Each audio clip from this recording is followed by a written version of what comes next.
Hey, come on, pick up.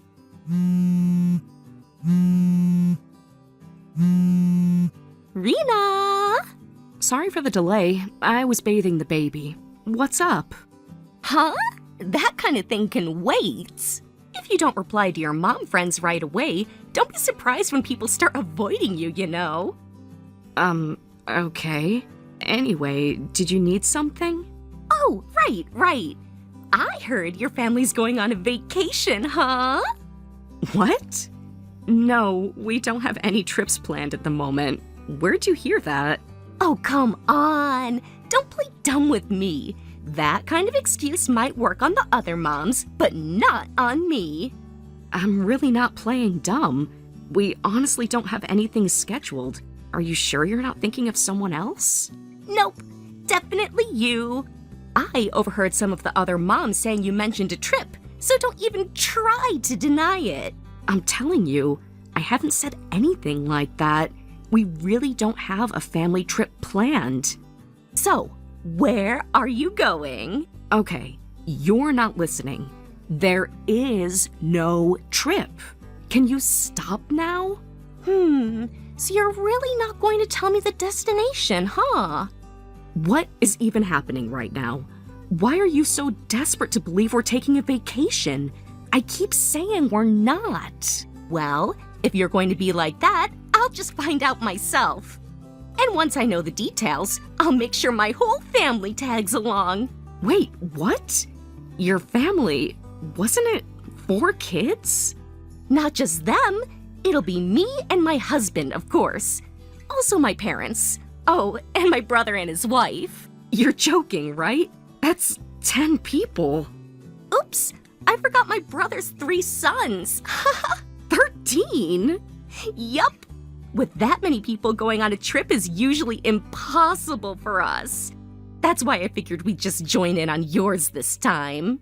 I have said this so many times now. We are not going anywhere. Oh, come on. Your husband makes good money, right? Covering the cost of a few extra people isn't going to bankrupt you. You're not even pretending to make sense anymore. Look, just tell me the dates and I'll only bring my husband and kids. Just the 6 of us. Sound fair? There are no dates because there is no trip. Wow. Even after all this, you still won't tell me, huh? Well, fine. You're just wasting your breath anyway, LOL. You have no idea how good I am at gathering information. Why won't you believe me?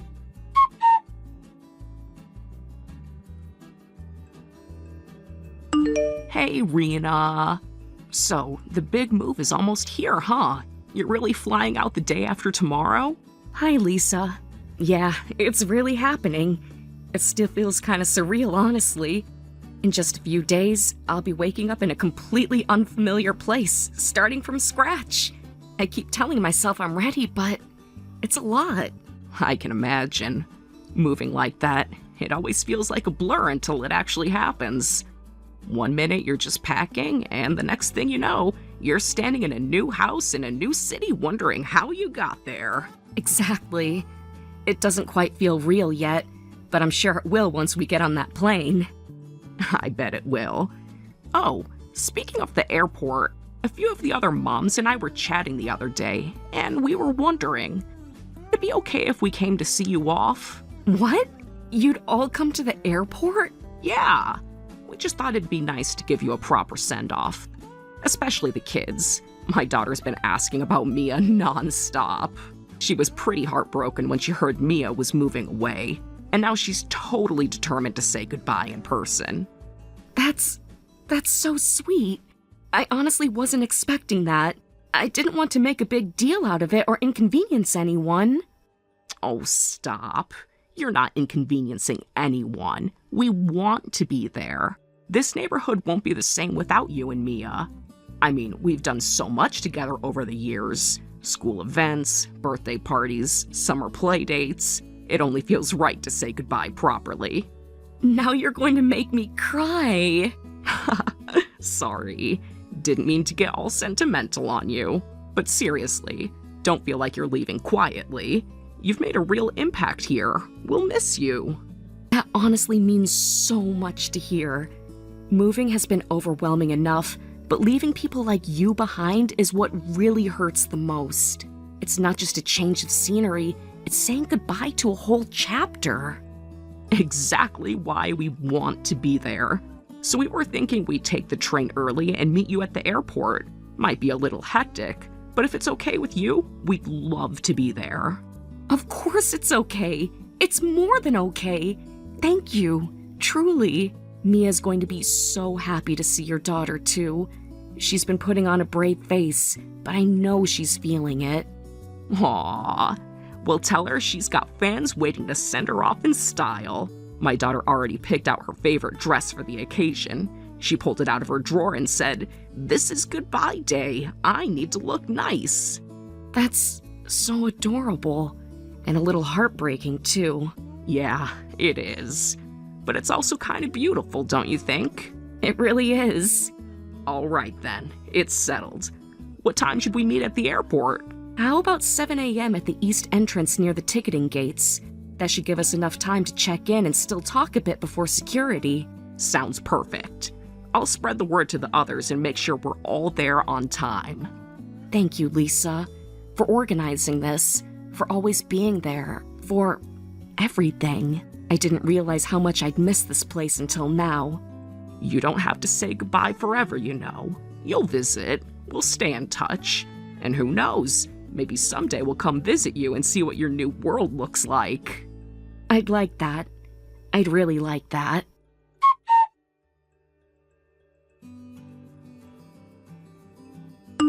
Hey, Rena!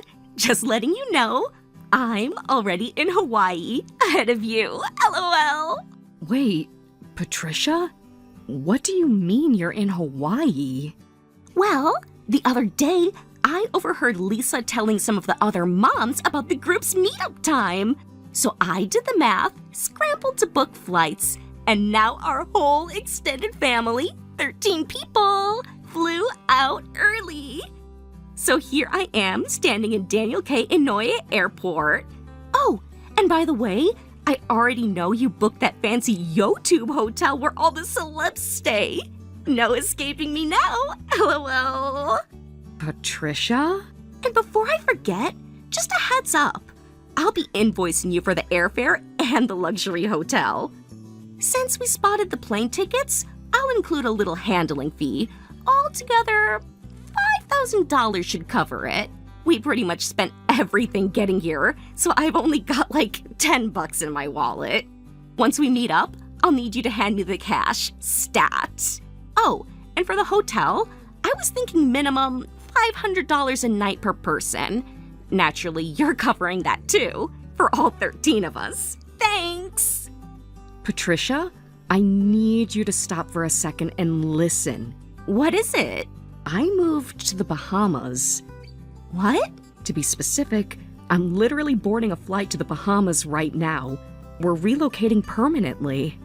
What the hell? Wait, is this about that family trip you mentioned before? Yes, that's the one. But you told me so many times that you didn't have any travel plans. I said I had no vacation plans. I also said it multiple times. You ignored all of them. So, you're not in Hawaii? You're seriously moving to the Bahamas? Yes, we're relocating there. Why are you in Hawaii again? Because my daughter Sophia said... My kid heard from her that Mia was going to Hawaii and staying at the YoTube hotel. Sophia? Yes! Then, Lisa said something about meeting up at the train station at 7 a.m. today with the other moms. So obviously, I thought it was a big group trip. I assumed your family was going with them. It made perfect sense. Well, I just asked Lisa. She came to drop us off at the airport. She said that when we were telling Sophia about our move, we showed her a beach photo from the Bahamas. Sophia apparently confused it with Hawaii, since that's where we traveled last year. You're kidding me! She knows the difference now. But I'm guessing your kid overheard Sophia before the correction was made, and the whole Hawaii idea spiraled from there. Okay, what the hell? So you're saying this whole Bahamas thing is real? How come I'm just hearing about it? Because I didn't think it was something I needed to tell you. Excuse me? Look, let's be honest. Our kids are in the same class, sure, but you and I, we're not exactly close. You're not one of the moms I talk to regularly, Patricia. Are you serious? I don't want to make a big fuss, so I only shared the news with close friends, moms I actually see outside of school events. Other than that, I've just been answering questions if people ask directly. Wow, so that's how it is, huh? Keeping secrets and playing favorites? That's so sneaky and messed up. Sorry, but the one who's confused here isn't me. Let me break this down for you. You heard a rumor. You disregarded me, the source who told you multiple times we weren't going on a trip. You glued together random pieces of secondhand gossip and arrived at your own fantasy of a Hawaii vacation. Then, you took it even further and assumed not only was I paying for my trip, but for yours too? 13 people, Patricia? And now I'm the one being shady? Then what about the hotel? You are staying at the YoTube Hotel, so obviously this was a trip. Wait, oh my god. You're lying about moving just to avoid paying for us, aren't you? That's it, isn't it? You're just trying to back out of the bill. Nope. We're staying at the YoTube Hotel in the Bahamas, not Hawaii. What? We can't move into our place for another week. So my husband's company, he works in hospitality, they arranged a temporary stay for us at the YoTube branch in Nassau. Wait, he works at the hotel? Yes, he just got transferred there. It's a long-term assignment, so we're all moving together. Simple as that. And what about us? What are we supposed to do? What do you mean, us? We're stranded in Hawaii with nowhere to stay. Don't you feel even a little bad for us? Find a hotel for tonight, or fly back home. We can't! We have no money left. I spent almost everything on the plane tickets. We only have $10 on us. $10? That's it? Well, yeah. I assumed you were footing the bill. Why would you assume that? Because you're always showing off. And your daughter said you were staying at a luxury hotel. It made sense at the time, okay? Let me get this straight. I tell you multiple times that we're not going on vacation. You ignore me. You cobble together misheard, outdated info from kids and gossip. Then you organize a 13-person trip without telling me? You buy nothing but one-way tickets, arrive in Hawaii, and expect me, someone you barely talk to pay for everything? I thought maybe you'd be generous. With $5,000 in flight expenses? Luxury hotels at $500 per night per person? 13 people? Well, are you actually hearing yourself? But I only have $10 left. That's your problem, not mine. You can't just leave us like this. I have no obligation to help you. We're mom friends. Not anymore. I've just left the country. We're not even in the same continent now. Please don't do this. Boarding call. Goodbye, Patricia. Wait, Rena, don't hang up.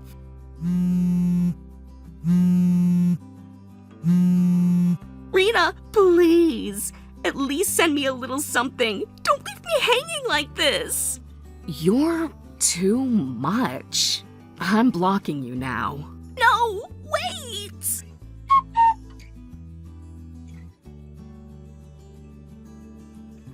And so, just like that, our family boarded the plane and took off for the Bahamas. It felt like a dream. One moment we were saying our quiet goodbyes, looking over our shoulders at the life we were leaving behind, and the next, we were soaring through the clouds, heading toward a completely new chapter. The whole flight felt strangely symbolic. We weren't just crossing borders. We were leaving behind the drama, the resentment, and all the toxic energy that had clung to us for far too long. Now that we've settled into our new life abroad, every day feels like a small adventure.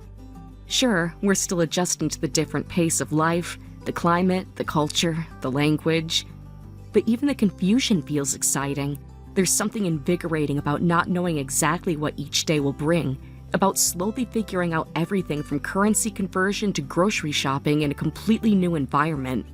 Even getting lost in the streets feels more like exploring than a mistake. We found a small apartment with an ocean view, and every morning I wake up to the sound of waves crashing softly in the distance. It's peaceful in a way I didn't realize I needed. The air is warm, the food is fresh, and my children, despite the initial culture shock, are starting to laugh more freely again. They're curious, bright-eyed, asking questions about everything around them. I see their little personalities blossoming more and more each day, no longer dulled by the constant tension we lived under back home. As for Patricia and her family, well, the situation on their end turned out to be far more chaotic than anyone could have imagined. I didn't hear the details firsthand. Lisa filled me in a few days ago during one of our regular video calls. She still keeps in touch with many of the mutual mom friends from back home, and gossip, as always, travels fast, especially when it concerns someone as notoriously problematic as Patricia. Apparently, Patricia's family ended up returning home the very next day after we left. Their grand show. Remember, they tried to follow us to Hawaii in some last-ditch attention grab, crumbled fast. Once they realized we were gone for good and had no intention of engaging further, they packed up and left. But that wasn't the end of their troubles. According to Lisa, only about a week after they got back, all of Patricia's children were sent out of the country. Yes, removed from the country. Why? Well, it turns out that the person who lent them the money for their last-minute travel expenses wasn't just some generous bystander. He was a distant relative, one of the few remaining influential figures in their extended family. But that influence came with a price, literally. Apparently, this man had already accumulated hundreds of thousands of dollars in personal debt himself, so when Patricia's family came begging, he saw an opportunity. He agreed to lend them the funds for the return flights, but on one condition, that the entire family relocate to his hometown and dedicate themselves entirely to repaying his debts. That meant abandoning their current lives, uprooting the children, and moving across the country to a rural area known for its lack of opportunities and rigid social hierarchy. Now, Patricia's once boastful family is essentially indentured. All of them, including her husband, have been pulled into the orbit of this debt-ridden relative. They've become his personal workforce, expected to carry out whatever labor he demands, whether it's managing his failing side businesses, handling logistics for his property rentals, or even just menial housework. And the children? Lisa says they were enrolled in the local school system, but not before being humiliated by the town's tight-knit community. Word spreads fast in places like that. Everyone knows they're there as debt collateral. Lisa also told me the atmosphere around Patricia has changed completely. She used to strut into every event or gathering like she owned the room. Hair done, nails perfect, voice dripping with condescension. But now, she's practically invisible. She's no longer on social media. Her number has changed. She hasn't shown her face at any community meetups, nor has she tried to contact any of the mom friends. And honestly, no one misses her. In fact, from what Lisa told me, most of the other moms were relieved to see her gone. That woman had burned so many bridges with her arrogance, her competitiveness, her two-faced gossip, that her downfall has become something of a communal breath of fresh air. They're saying things like, "Finally, we can meet without all the tension, and it's been so peaceful since she left." It's almost poetic, isn't it? The very person who thrived on judging others, who looked down on everyone else as if she were untouchable, has now been stripped of all that superiority. Her name has become a cautionary tale, a reminder of what happens when you spend your life trying to control, manipulate, and belittle everyone around you. Meanwhile, I'm watching my children chase sand crabs along the beach, their laughter echoing in the sea breeze. I'm cooking new dishes, learning bits of the local language, and forming friendships with people from cultures I'd never encountered before. We're not rich, we're not extravagant, but we're happy, we're safe, and we're free. Every now and then, I get messages from old friends back home saying how inspired they are that we actually made the leap, that we left behind all the noise and chose a better life for ourselves. They tell me they wish they had the courage to do the same. Maybe that's what this is in the end, a story of two families, one that tried to control everything and ended up in servitude, and one that let go, took a leap, and found freedom. I'll take this life, waves, uncertainties, new beginnings and all, over the suffocating drama of the past any day. And as I sit here, typing this under the golden glow of a Bahamian sunset, I can honestly say I don't regret a single thing. Thank you for watching and listening. We hope you enjoyed this video. Don't forget to like this video and subscribe. Also, feel free to leave a comment about what you thought of the story. We look forward to seeing you at the next story. Thank you for watching. Please subscribe and hit the like button. See you next time.